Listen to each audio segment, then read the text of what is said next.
Estamos de regreso para el último bloque de la noche. En conferencia de prensa, el presidente López Obrador dijo que el 60% de las personas asesinadas en enfrentamientos está bajo los efectos de drogas o de alcohol. Aunque no se ha dado a conocer la fuente de esas cifras, el titular de la Comisión Nacional contra las Adicciones, el doctor Gadi Savicki Sirot, dijo que solamente entre el 2 y 3% de los adultos en México son consumidores cotidianos. Está el presidente estigmatizando a personas consumidoras justo cuando se está discutiendo la regulación del mercado lúdico y médico de la cannabis en México. ¿Qué va a pasar con esa declaración? Veamos el contexto. En el lanzamiento de la segunda etapa de la campaña contra las adicciones, el presidente López Obrador informó que se centrará en el daño que causan las drogas para que se entienda el significado de la amarga realidad. Dijo también que el 60% de las personas asesinadas en enfrentamientos están bajo los efectos de drogas o de alcohol. Este miércoles se realizó en el Senado el conversatorio Cáñamo Industrial como factor para la pacificación y desarrollo de México para analizar los factores claves de la regulación de la cannabis. Ahí el titular de la Comisión Nacional contra las Adicciones, Gadi Savicki Sirot, dijo que el 8.5% de la población mexicana ha consumido cannabis en algún momento de su vida y que entre un 2 y un 3% de los adultos la consume de manera cotidiana. Además, los últimos 15 años el consumo de cannabis entre adolescentes ha subido aproximadamente un 200%. Según el funcionario, entre 10 y el 20% de los usuarios de sustancias cometen actos criminales. Añadió que la regulación y la posible creación del Instituto Mexicano de la Cannabis son herramientas para poder discernir y dilucidar si el consumo de estas sustancias, el vehículo, es el catalizador o disparador de las conductas violentas. El pasado 30 de enero, el titular de la Secretaría de Salud, Jorge Alcocer Varela, señaló que la estrategia prohibicionista es insostenible por la violencia que ha generado y los malos resultados en materia de salud pública. El Congreso tiene hasta el 30 de abril para regular el consumo recreativo y medicinal de la cannabis y cumplir así con la resolución de la Suprema Corte de Justicia de la Nación. Punto y contrapunto. Bueno, tercer tema, y por cierto aprovecho para anunciar que el próximo domingo la mesa de Sin Filtro con estudiantes universitarios es sobre este tema, la regulación de la cannabis. Pero ¿cómo incide la declaración del presidente Martín ahora cuando se está discutiendo en el Senado de la República, cuando escuchamos ayer a las comisiones de Justicia y Salud juntas hablando sobre un predictamen sobre la regulación ya de la cannabis y escuchábamos a muchas senadoras de Morena pues apoyándola toda, la lúdica y la medicinal, escuchábamos al PAN en contra, escuchábamos también por ahí algunos decir que ya nos olvidemos lo medicinal está regulado desde el 2017, lo que falta es el reglamento de COFEPRIS, pero ahora el presidente también le mete ruido a esto. A ver, es que el problema es la generalidad de la declaración del presidente, porque no es lo mismo el alcohol que las drogas y no todas las drogas son exactamente igual.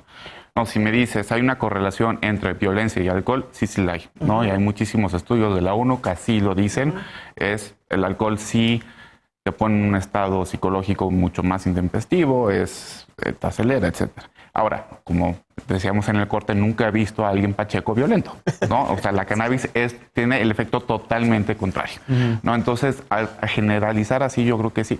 Ahora, el crack, ese sí te hace violento. El cemento, ese sí te hace violento. Entonces, esos estudios sí están comprobados.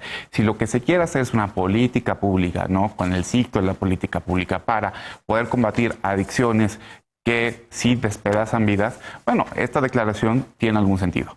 Si esta declaración la queremos extrapolar a lo que está pasando ahorita en la discusión de la cannabis, yo creo que no tiene ningún sentido, porque lo que se está haciendo es precisamente regular bajo qué parámetros, bajo qué reglas tú puedes consumir, ¿no? Cannabis para tu uso personal, para tu uso médico, porque ya no está discusión, es un derecho que ya se reconoce por la Suprema Corte y que lo que necesita es una correcta regulación. La prohibición es el peor de los males, ¿no? ¿Coincides, Encinas? La verdad es que sí, totalmente. Creo que aquí hay que tener mucho cuidado en cómo se maneja esta información, porque no podemos caer en la doble victimización de las personas asesinadas, ni tampoco estigmatizar al consumo, pero sí hay que hacer una distinción entre consumo responsable y hay consumo irresponsable. Y nadie puede negar que el consumo excesivo del alcohol, por ejemplo, está asociado con violencia doméstica, por mencionar algún tipo de ejemplo. Y sí vamos a un debate basado en evidencia, en donde nadie puede negar que hay una correlación, bueno, no correlación, pero está asociado la violencia con el tema de drogas desde muchos ámbitos, sobre todo con el trasiego, pero si hay evidencia, pues tendríamos que considerarla y tomarla en cuenta, no para propósitos de estigmatización, al contrario, pero sí para temas de política pública y para fomentar una cultura que transite del prohibicionismo y de señalar con el dedo a las personas que son consumidoras a una cultura de la prevención, de disminución de riesgos y de consumo responsable. Entonces creo que un muy buen paso para despejar este ambiente pues tiene mucho que ver con lo que se está discutiendo de acabar con el prohibicionismo en el tema de cannabis y pasar a una regulación. Creo que estamos viviendo tiempos interesantísimos y muy positivos en ese aspecto. Y tienen hasta el 30 de abril el Senado y la Cámara de Diputados para regular y ya queda bien poquito tiempo. A ver, ¿cómo lo ves, Ana? ¿El PAN sigue estando en contra? Sí, seguimos estando en contra. De entrada, decir que mi partido en algún momento, tanto en el Senado como en el Congreso, ha dicho que por lo menos está abierto a discutir y a escuchar el tema. Gracias. Eso no lo digo yo, lo ha dicho el PAN en esas instancias. Partido Democrático. Pero muy diferente a la postura del presidente López Obrador, porque no he escuchado en ninguno de los comentarios de mis dos compañeros que este tema salió de una declaración de esas tan amenas e inteligentes que hace el presidente en la mañanera. El presidente salió a afirmar que el 60% de quienes son asesinados en enfrentamientos son bajo efectos del alcohol y fundamentalmente en drogas. Entonces esto solo nos está diciendo dos cosas. Una, que el presidente sí es profundamente conservador en estos temas, y dos, que por más que trabajen en el Senado, yo creo que el presidente pues, no creo que yo creo que sí. De hecho, no lo dije así porque no estoy segura si aún él tiene capacidad de veto. Tendría que investigarlo, pero tan tiene que, bueno, puede que eso ocurra. O sea, eso solo es lo que a mí me deja ver. ¿Y el PAN no estaría feliz con eso?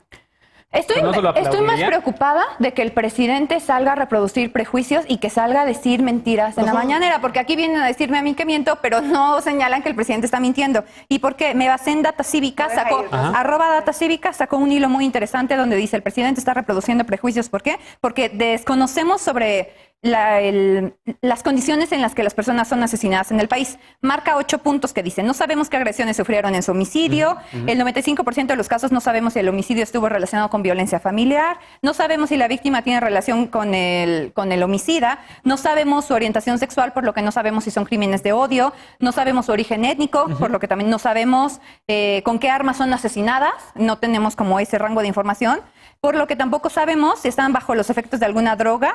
Y tampoco sabemos realmente cuántos mexicanos consumen drogas regularmente. No sabemos nada. Pues eso es lo que dice Data Cívica. Y aún así Felipe Calderón nos mandó una guerra, ¿no? Y aún así el presidente López Obrador sale a decir que el 60% de los delitos están bajo los efectos de drogas. Hay números de la ONU, y hay otra...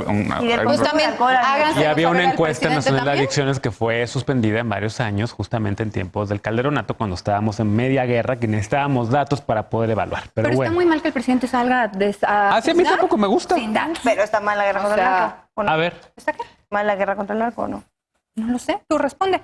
Te encanta, bueno, te encanta hablar de eso. Ya, no sabemos si la guerra contra el... Tampoco tenemos cifras y datos, no sabemos nada. ¿Qué nos dirá Data Cívica sobre la guerra contra el narco? Pues pregúntales, mándales un tweet. A mí me parece importante que el presidente haga mención sobre el tema del alcohol, porque precisamente es una de las cosas que más consumimos, y mucha de la gente que tiene un estigma hacia la marihuana es consumidora de alcohol y no ve mal que la gente consuma alcohol. Por lo menos en el tema de la violencia de género hay una casi relación directa entre agresores en momentos de violencia intrafamiliar con el consumo de alcohol, y eso sí se mide. De eso sí hay cifras y de eso sí hay datos. Pues dáselo al presidente. Entonces, eso sí tiene que ver, pues creo que el presidente hacía efectivamente mención o reflexión para con eso, ¿no? ¿Qué es lo que pasa en este tema de la regulación? No solamente el presidente no lo vetaría, sino creo que estamos en un momento en el que las personas que gobiernan o que están en la Cámara, que están en el Senado, pues vienen de procesos de parlamentos abiertos en los que han querido platicarlo. Tú lo sabes mejor que nadie en esta mesa, cuántas aliadas hay y aliados hay en el Senado ahora que están dispuestos a entrarle al tema de la regulación, porque creo que el presidente entiende que no es posible pacificar el país sin que exista una regulación en el mercado de la marihuana.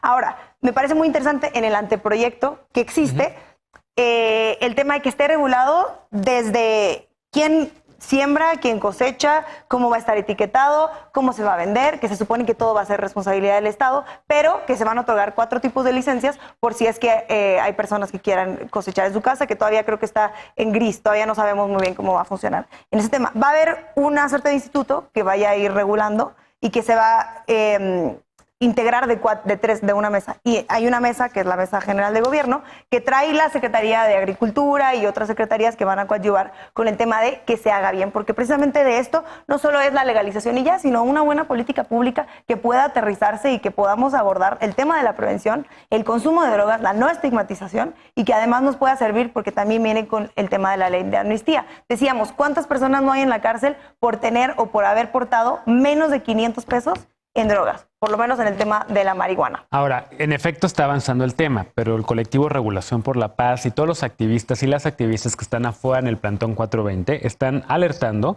de que este predictamen sigue criminalizando el uso y cultivo de la planta para todas las personas porque no ha tocado y no toca el Código Penal. Están alertando que excluye una visión de justicia social para campesinos y campesinas que cultivan cannabis, porque además les pone y beneficia a la industria extranjera, porque con todo el tema de todo el empaquetado que están exigiendo, pues ¿a quién le da ventaja? A la industria especialmente canadiense que puede venir y cumplir con todos esos requisitos. Entonces, el problema... La trazabilidad de la semilla. Y la trazabilidad de la semilla, ¿no? El problema es que, en efecto, lo que están diciendo activistas que llevan muchos años en este tema, expertas y expertos, es que es una mala regulación, que qué bueno que se vaya a regular, pero que es una mala regulación porque está más bien favoreciendo al mercado en lugar de trayendo un tema de justicia social. Pero a ver. No, y aparte que no se nos olvide que, como decías, el reglamento para la terapéutica todavía no se expide. Desde 2017 no tenemos se expide, marihuana medicinal. Y eso es facultad del Ejecutivo y efectivamente la COFEPRIS. Entonces vamos a tener por lo visto, una mala ley que vamos a tener que volver a discutirla para corregir los errores y a ver cuándo vamos a tener un reglamento y a ver cuándo se van a expedir las primeras licencias y a ver quiénes son los beneficiados. Entonces yo creo que como pues mis nietos van a empezar a fumar marihuana legalmente. Tus nietos cuando sean mayores de edad, espero, ¿no? Pero bueno, solo rápidamente, parte de lo que mencionaba del instituto, ¿sí?, que está para regular, la importancia de que estén estas secretarías, específicamente también la Secretaría de Agricultura y Desarrollo, es que transite a este problema que tú mencionabas. O sea, la idea no es solamente que se quede lo que ya se está hablando, sino que parte del instituto, por lo menos, puedan salir otro tipo de políticas públicas, otro tipo de reglamentos, otro tipo de leyes que aterricen estos temas. Yo sí creo que esto no es lo único que vamos a ver y creo que en este proyecto, en este año, vamos a ver lo que está exigiendo Regulación por la Paz. Bueno, y esperemos también que de las comisiones de justicia y salud se abran para que vengan a discutir estos temas. Estuvimos buscando asesores para el programa Sin Filtro y pues la verdad es que nos contestaron ya demasiado tarde. Vinieron solamente activistas y vinieron solamente estudiantes que sabían del tema. Regresamos después de la pausa con la paparrucha de la noche y Comisión de Justicia y Salud. Esta mesa está abierta para que vengan a discutir ustedes porque están empujando el dictamen del senador Menchaca. Regresamos con la paparrucha de la noche.